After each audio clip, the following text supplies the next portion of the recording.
Hello बच्चों, तो चिंटू ले आया है आपके लिए एक और PYQ।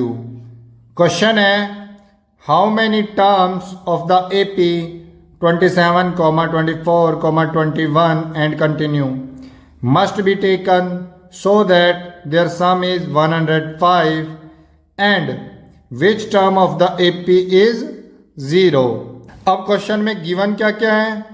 फर्स्ट टर्म जो है 27, और हम इन तीनों टर्म्स की हेल्प से क्या फाइंड आउट कर सकते हैं, कॉमन डिफरेंस, जो कि होगा -3। और हमें सम ऑफ द टर्म्स गिवन है, कितनी है, 105। अब करते हैं इसका सॉल्यूशन। सॉल्यूशन में फर्स्ट पार्ट जो हम सोल्व करेंगे वो होगा number of terms find out करना। तो उसके लिए हमें सम ऑफ द टर्म्स गिवन है और हम फॉर्मूला यूज करेंगे सम ऑफ n टर्म्स वाला। तो Sn is equal to n/2 bracket 2a plus n minus 1 into d। और जो भी वैल्यूज हमारे पास अवेलेबल हैं, जैसे Sn गिवन है, a की वैल्यू हमारे पास है और d की वैल्यू हमारे पास है। तो इन सब को जब हम सोल्व करते आएंगे तो हमें एक क्वाड्रेटिक इक्वेशन मिलेगी।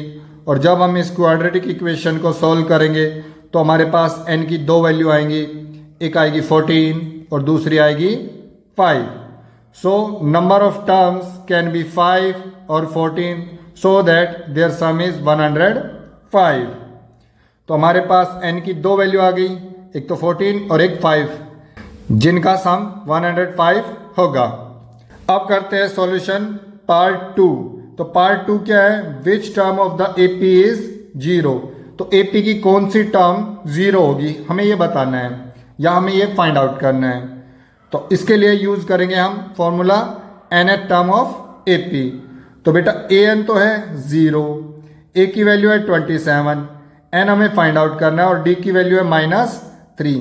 जब हम इस इक्वेशन को सोल्व करेंगे तो हमारे पास n की वैल्यू आएगी 10। मीन्स कि जो 10th टर्म होगी AP की, जो 10वीं टर्म होगी, 10th टर्म जो भी होगी वो होगी 0। तो अब हमारे पास हमारे क्वेश्चन के आंसर आ चुके हैं। सबसे पहले नंबर ऑफ टर्म्स बतानी थी, जो कि आई है 5 और 14, और हमें वो टर्म बतानी थी जिसमें टर्म की वैल्यू क्या हो, 0। तो वो टर्म कौन सी होगी, 10th टर्म। तो चिंटू ने ये क्वेश्चन इजीली सॉल्व कर लिया है, क्योंकि चिंटू को फॉर्मूले याद हैं। अगर आपको भी AP से रिलेटेड कोई भी क्वेश्चन इजीली सॉल्व करना है तो इन फॉर्मूलों को याद कर लीजिए।